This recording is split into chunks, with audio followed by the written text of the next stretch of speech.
Yang pertama, yaumul barzah, alam barzah. Tahapan alam barzah atau alam kubur ini adalah yang paling awal dan merupakan pintu gerbang menuju akhirat. Adanya yaumul barzah dijelaskan dalam surat Al-Mu'minun ayat 100 dengan arti agar aku berbuat amal yang saleh terhadap yang telah aku tinggalkan sekali-kali. Tidak, sesungguhnya itu adalah perkataan yang diucapkan saja, dan di hadapan mereka ada dinding sampai hari mereka dibangkitkan. Di tahapan ini, manusia akan ditanya malaikat munkar dan nakir tentang seluruh perbuatannya di dunia. Selanjutnya, manusia menunggu hingga akhir kebangkitan.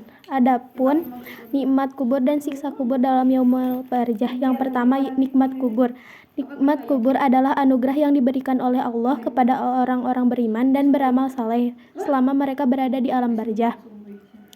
Orang-orang yang taat kepada Allah akan mengikuti ajaran agama dengan baik akan mengalami nikmat ini. Berikut ini adalah beberapa aspek dari nikmat kubur. Yang pertama, ketenangan dan kedamaian. Bagi orang yang beriman, kubur akan menjadi tempat yang lapang penuh kedamaian. Ruh mereka akan merasakan ketenangan yang mendalam, seolah berada di taman-taman surga. Kubur mereka akan terasa luas, nyaman, jauh dari ketakutan atau siksaan. Yang kedua, ruh mendapat cahaya dan kesejukan.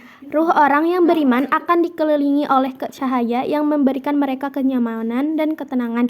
Hadis menyebutkan bahwa malaikat akan memberikan ketenangan. Hadis menyebutkan bahwa malaikat akan membawakan kabar gembira tentang tempat mereka di surga kelak, dan kubur mereka akan dipenuhi dengan cahaya yang menyejukkan. Yang ketiga, diberikan tempat dari surga. Sebagai ulama menjelaskan bahwa orang yang beriman akan diperlihatkan tempat mereka di surga berbagai bentuk kabar baik. Sebagai balasan atas amal baik mereka, Allah memberikan mereka pandangan indah dari surga yang semakin meningkatkan kebahagiaan mereka selama menunggu hari kiamat. Yang keempat, rasa gembira menunggu hari kebangkitan. Orang yang beriman akan merasa gembira dan bahagia di alam barzah karena mereka menantikan hari kebangkitan dan penghakiman akhir dengan keyakinan bahwa mereka akan menerima balasan yang baik dan Allah di akhirat nanti. Selanjutnya ada siksa kubur. Siksa kubur adalah hukuman yang dijatuhkan kepada orang-orang yang ingkar, munafik, atau banyak melakukan dosa selama hidup di dunia. Siksa ini terjadi di dalam kubur dan akan berlangsung hingga hari kiamat. Berikut beberapa aspek yang ada di dalam siksa. Yang pertama, kubur menjadi sempit. Bagi orang yang berdosa atau ingkar, kubur akan menjadi sempit dan menghempit tubuh mereka hingga tulang-tulang mereka saling bertautan. Ini adalah salah satu bentuk siksaan fisik yang dialami oleh ruh di dalam alam barzah. Yang kedua, azab malaikat munkar nakir.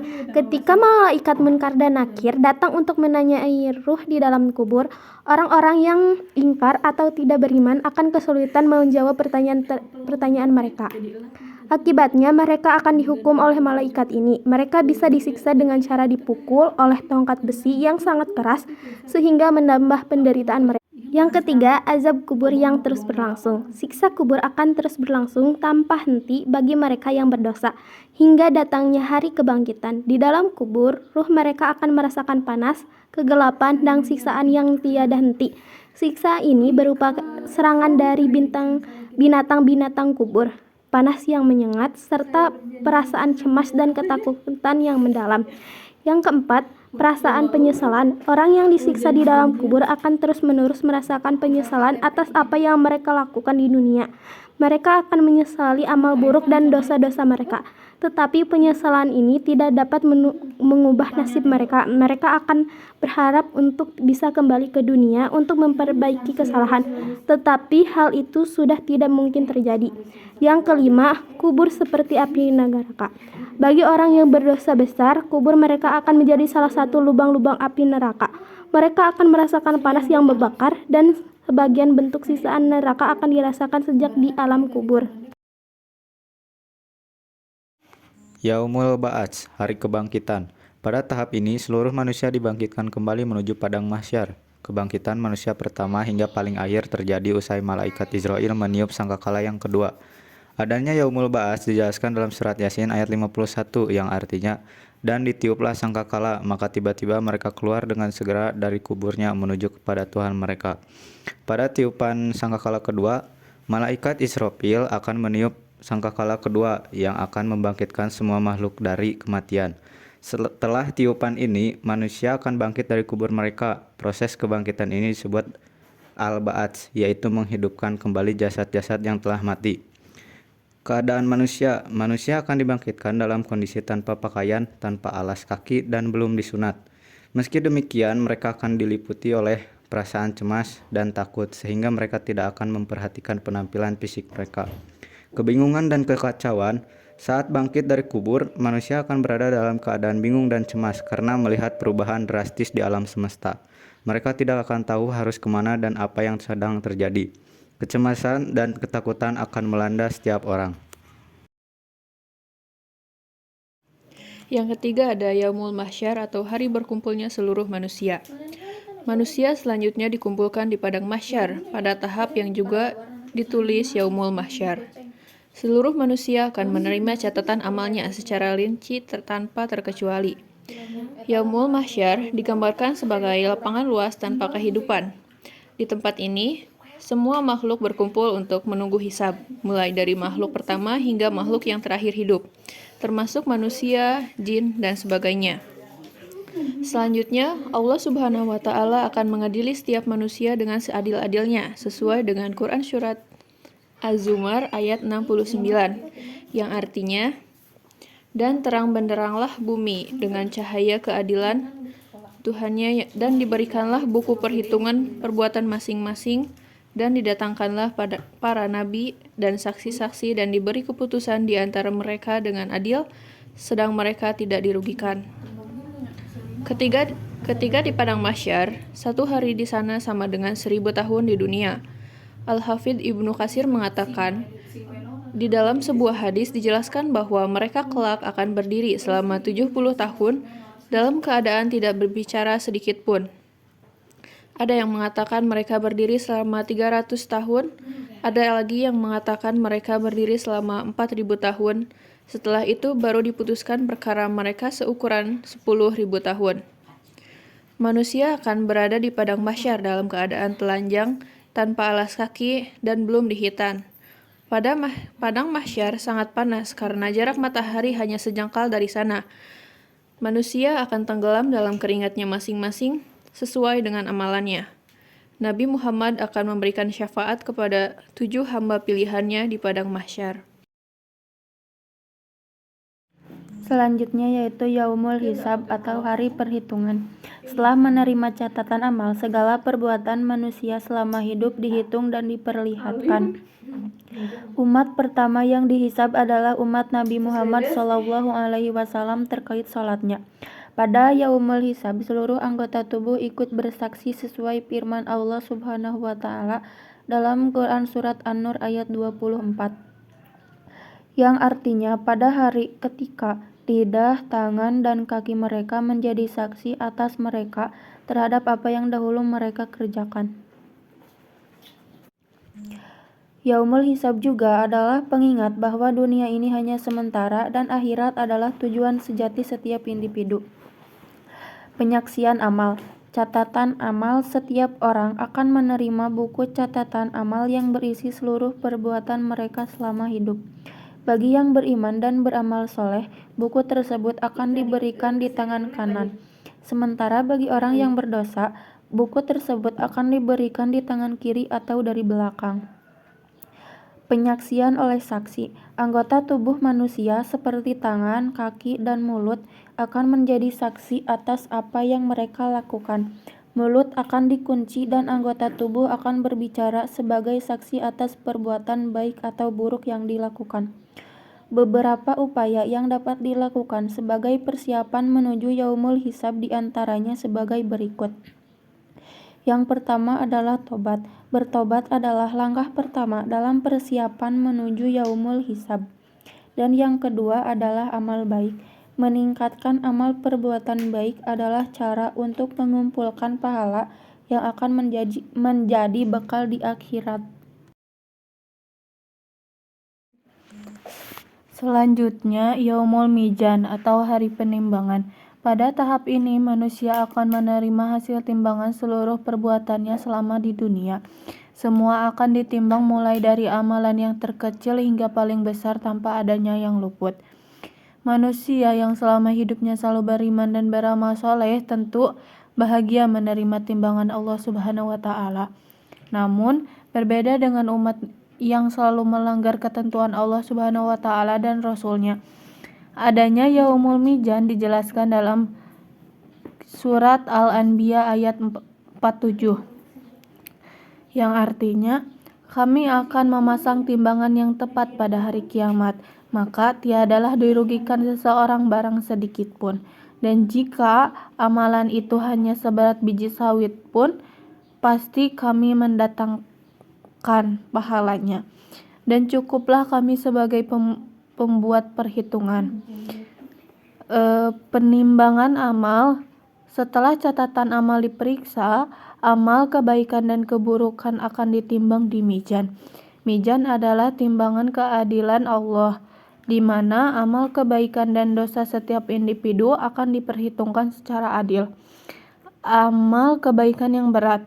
Jika amal kebaikan seseorang lebih berat, maka ia akan berbahagia dan berharap akan masuk surga. Namun, jika amal keburukan lebih berat, maka ia akan merasa takut dan khawatir akan masuk neraka.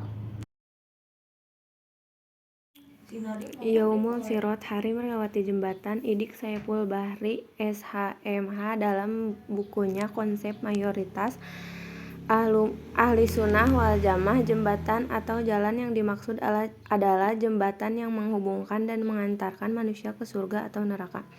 Hal ini tercantum dalam Al-Quran Surat Maryam ayat 71. Artinya, tidak ada seseorang pun di antaramu yang tidak melewatinya, Sirot di atas neraka. Hal itu bagi Tuhanmu adalah ketentuan yang sudah ditetapkan. Yaumul Jaza atau hari pembalasan. Di tahap paling akhir ini, manusia akan menerima balasan atas segala amal perbuatannya. Balasan diberikan sesuai porsi tanpa ada yang luput. Tahap ini dijelaskan dalam Quran Surat Al-Jasiyah ayat 28, yang artinya, dan pada hari itu kamu lihat tiap-tiap umat berlutut, tiap-tiap umat dipanggil untuk melihat buku catatan amalnya. Pada hari itu, kamu akan diberi balasan terhadap apa yang kamu kerjakan. Surga. Menurut ajaran Islam, surga adalah tempat yang penuh dengan kebahagiaan dan kedamaian yang abadi. Para penghuni surga akan tetap hidup selamanya dalam kebahagiaan dan kebebasan dari segala penderitaan dan kesulitan. Allah Subhanahu wa Ta'ala berfirman dalam Al-Quran, sesungguhnya orang-orang yang beriman dan mengerjakan amal soleh, bagi mereka surga Firdaus menjadi tempat tinggal. Quran Surah Al-Kahfi ayat 107. Berikut ini adalah beberapa nama surga yang ada dalam agama Islam. Yang pertama ada surga Firdaus. Surga Firdaus adalah surga yang paling tinggi derajatnya. Surga ini dijanjikan oleh Allah Subhanahu wa Ta'ala kepada orang-orang yang beriman dan beramal soleh. Surga ini dihiasi oleh keindahan dan kenikmatan yang luar biasa. Yang selanjutnya ada surga Aden. Surga Aden adalah surga yang memiliki keindahan dan kenikmatan yang luar biasa. Surga ini memiliki 8 pintu yang masing-masing memiliki keistimewaan dan keindahan yang berbeda-beda. Surga Naim. Surga Naim adalah surga yang memiliki kesenangan dan kenikmatan yang tidak terbayangkan oleh manusia. Surga ini dijanjikan oleh Allah Subhanahu wa Ta'ala bagi mereka yang taat kepadanya dan menjauhi segala jenis kemaksiatan. Yang keempat, ada Darul Ma'wa. Darul Ma'wa adalah surga yang dijanjikan oleh Allah Subhanahu wa Ta'ala sebagai tempat tinggal bagi para penghuni yang beriman dan beramal soleh. Surga ini dihiasi oleh keindahan dan kenikmatan yang luar biasa. Dan yang terakhir adalah Al-Khuld. Al-Khuld adalah surga yang dijanjikan oleh Allah Subhanahu wa Ta'ala bagi orang-orang yang beriman dan beramal soleh. Surga ini merupakan tempat tinggal yang abadi dan kebahagiaan yang tak terhingga. Neraka merupakan alam yang dikhususkan sebagai alam bertanggung jawab akan segala dosa. Selain neraka menjadi alam penembus dosa, neraka juga menjadi alam yang kekal bagi mereka yang kafir. Jahanam. Neraka pertama adalah neraka Jahanam. Jahanam merupakan neraka utama yang dihuni oleh para pelaku dosa besar.